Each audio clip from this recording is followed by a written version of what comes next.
aventureiros ao canal Livros que Li, Emoções que Vivi. Eu sou André Oliveira e hoje venho apresentar para vocês o primeiro livro de uma duologia que promete. Se promete. Então, bora lá!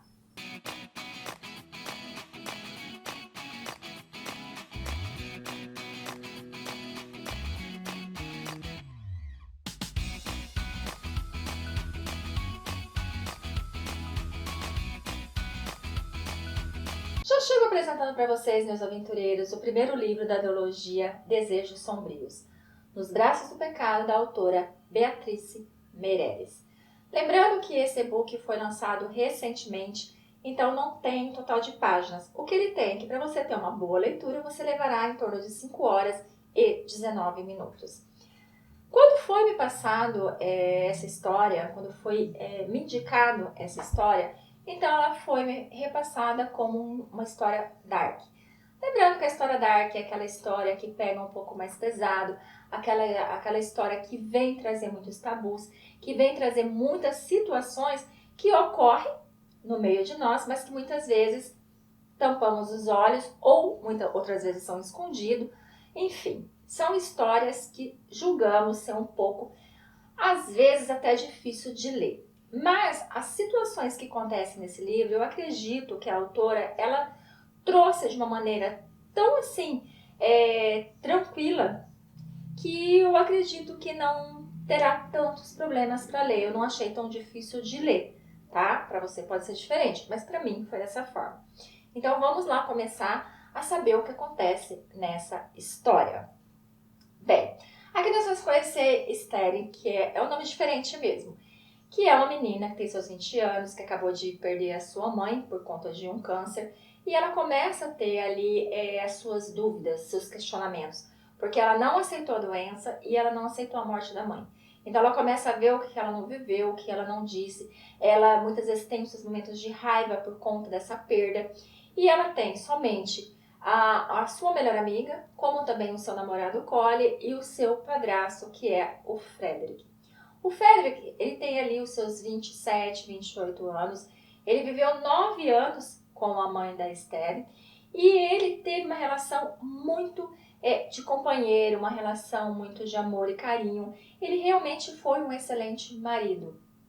Com a morte da esposa, claro que ele sofre, e na leitura ali do testamento ele acaba descobrindo que ele tem parte da herança no qual ele diz que não quer, e também a casa que ele mora junto com a enteada pertence aos dois. Como ela tem 20 anos, ela só pode vendê-la a partir dos 24, né? Que lá a regra é essa, a lei é essa. Então ela acaba decidindo que não tem problema nenhum eles ficarem juntos, né? Na mesma casa não tem problema nenhum, porque eles sempre se deram bem. E lembrando que eles sempre se comportaram como padrasto e enteada. Mas as coisas começam a mudar, gente, que daí é o que eu falo, né? Às vezes as pessoas falam demais. Começa a mudar quando o namorado dela começa a meio que pegar no pé dela porque ela tá morando com o padrasto. E quando ela deixa frisado, gente, mas não tem nada a ver, ele é meu padrasto. Ele diz, né? Bom, primeiro não é mais seu padrasto, porque após a morte da sua mãe, acabou esse vínculo, acabou esse elo. E segundo, que o cara é atraente, pode tentar alguma coisa com você. Em vários momentos ele fica falando desse padrasto, ele fica deixando claro que o ideal não é para ela ficar com esse homem, tanto que eles brigam várias vezes, até que chega um momento que ele fala, vem morar na minha casa comigo e com meus pais. Ela fica puta da vida, gente. Ela fica puta da vida, porque ela tem uma casa. Por que ela vai sair da casa dela para poder ir morar lá com o seu namorado e como amigo? Porque eles não transam ainda. Então é realmente algo absurdo. E lembrando que o namorado dela, ele vem forçando cada dia mais para que eles mantenham relação.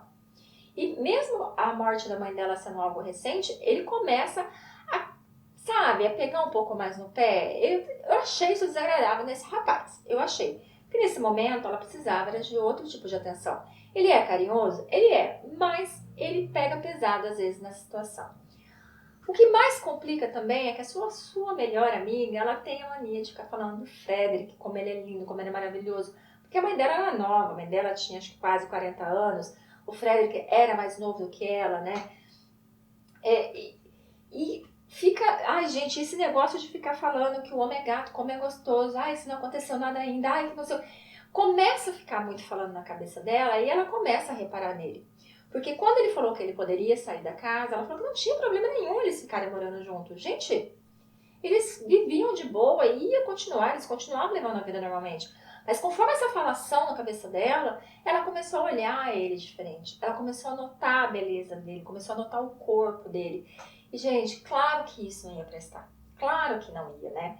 Então ela começa a ter uma atração. E ao mesmo tempo que ela fica tentada, ela também fica revoltada com ela mesma, porque ela acredita que ela está traindo a memória da mãe dela.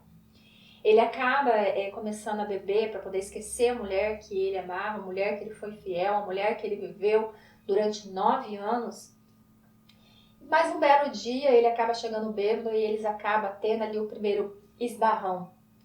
E em relação a isso fica meio complicado, porque tem aquela situação, gente. Ele começa a ver ela diferente também, porque ele começa a notar os olhares dela e começa a ficar mais complicado, porque os dois começam a ter desejo um pelo outro, mas ficam se recordando, né, da mãe, da esposa, e isso faz com que a relação fique muito complicada, ao ponto de eles começarem a se evitar dentro de casa. Então, essa é a primeira parte no qual vem falar dessa relação, né, de padrasto e enteado, que eu não achei tão pesado pelo fato de que a mãe faleceu. Isso não é nem spoiler, porque eu acho que é até interessante falar isso, porque se você ler a sinopse, de repente você não vai querer ler o livro, e o livro é muito bom, então tem que ser lido sim. Então é muito importante falar que a mãe faleceu, então o conflito é em relação à memória dessa mulher, né? Então eles não têm ali um vínculo, e principalmente que eles se respeitavam, que eles não se viam como outra coisa, a não ser enteado e padrasto, enquanto a mãe era viva. Então eu gosto de enfatizar muito isso, porque eu acho isso muito importante. A segunda questão, então, o que vem relatar na história, é referente a um abuso sexual.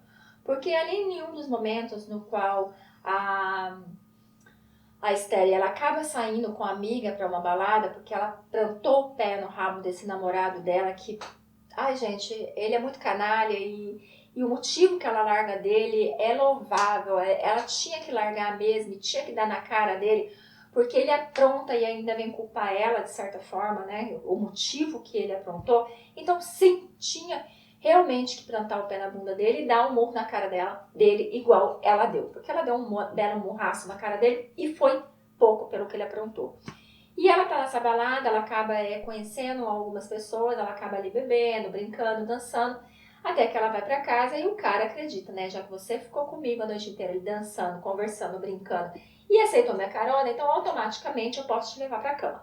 Porque homem tem essa mania, né? E em relação a isso, ele tenta forçar ali uma relação sexual com ela, no qual ela se vê obrigada a se jogar do carro. O negócio fica bem complicado, mas ela consegue se livrar. Ela fica em dúvida se ela vai ou não na delegacia. Porque afinal de contas, gente, nós mulheres sempre somos a culpadas, né? Ou é pela roupa, ou é pelo sorriso, ou é porque falamos oi, não importa. Sempre somos culpadas quando temos essa situação, ou assédio moral, ou um assédio sexual, ou realmente uma tentativa, ou um estupro, realmente, né? Sempre somos culpadas. Que poder que nós temos. Então ela fica em dúvida até que ela vai realmente e faz a denúncia. E é interessante a forma que ela é tratada e as coisas que a pessoa que faz ali, tira o depoimento dela, acaba esclarecendo referente realmente à situação de como é vista uma mulher diante de uma tentativa de estupro como foi o dela. Ela tem ali, então, mais algumas questões que ela tem que resolver na cabeça dela em relação a esse padrasto, até que chega ali perto do Natal e ela fala que, enquanto a amiga vai viajar, ela vai ficar em casa, porque ela ia pra cabana com o namorado, ela decidiu que ela ia transar com esse canalha cretino, mas como ela acabou largando dele, então ela não ia pra lugar nenhum, porque é um lugar afastado, é no meio da floresta, ela não ia. E aí a amiga dela começa a falar pra chamar o Frederick, né, que é o padrasto, que não tem problema nenhum, que não sei o quê, que de repente também ele é gostoso, se acontecer alguma coisa não tem problema. Gente, vira uma pira na cabeça da menina.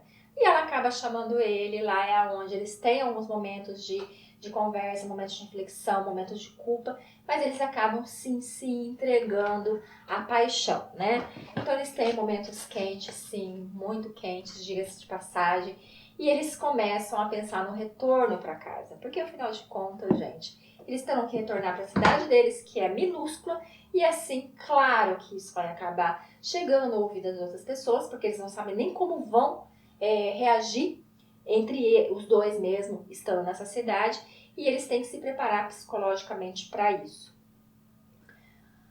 Mas, para mim, o auge, para mim, o ponto top desse livro é o grande finale. Gente do céu, lembrando que eu estou ansiosa, estou em cólicas para saber como vai ser o segundo livro, porque termina de uma forma formidável. Como eu falei para vocês, o assunto para mim foi tranquilo, para mim, tá? Eu não vi assim muito que me trouxe algum gatilho que me deixasse muito nervosa. Não, foi tranquilo. Mas o grande finale é que o Frederick, gente, então ele acabou ali de dizer à enteada que sim, vão ficar juntos. Mas ele tem um segredo do passado que nem a sua esposa falecida sabe. Ele tem um irmão, né? Que esse irmão ficou preso por anos. E acredito que ele tenha culpa no cartório, porque o irmão é inocente. É que como a gente não sabe muito bem que ela deixa assim, os pontos soltos pra gente ficar imaginando, dá a entender que ele é culpado, mas em alguns momentos dá a entender que ele não é tão culpado assim.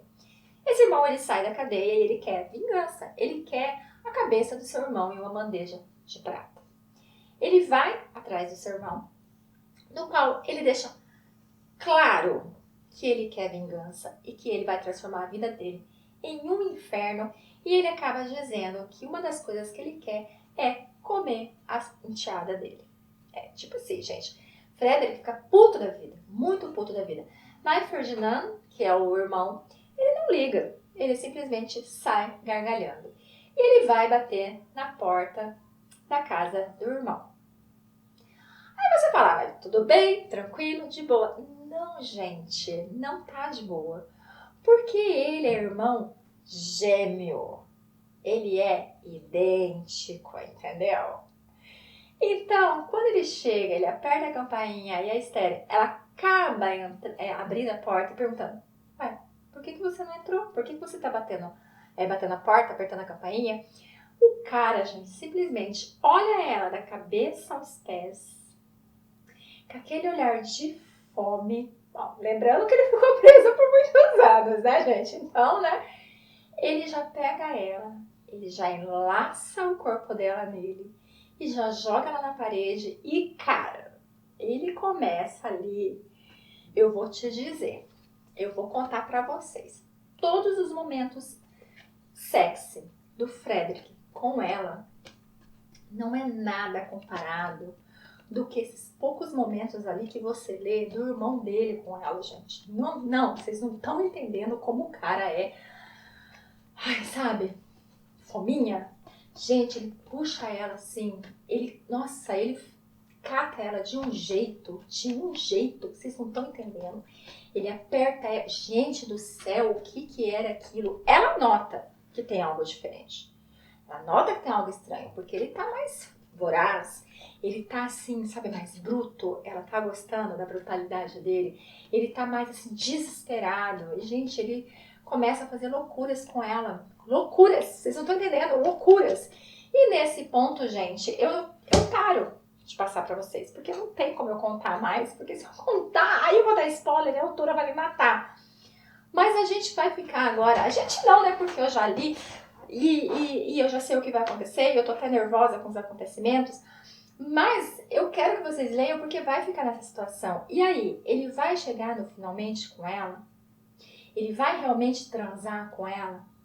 Ela vai descobrir que ele não é ele? Lembrando, gente, que ela não sabe que ele tem um irmão, muito menos gêmeo. Então, por mais que ela notou alguma diferença, ela tá meio aproveitando o momento. E agora, o Frederick vai chegar e vai pegar o irmão dele agarrando a mulher que ele tá apaixonado? O que vai acontecer, gente? E principalmente, o que vai acontecer no segundo livro? Porque o primeiro é só assim, um tira-gosto. Porque a vingança, o que o irmão, o Ferdinand, vai fazer, vai ser no segundo. E eu tô em cólica pra saber, porque esse cara, a gente vai aprontar e muito. E muito. E lembrando que o cara parece mal.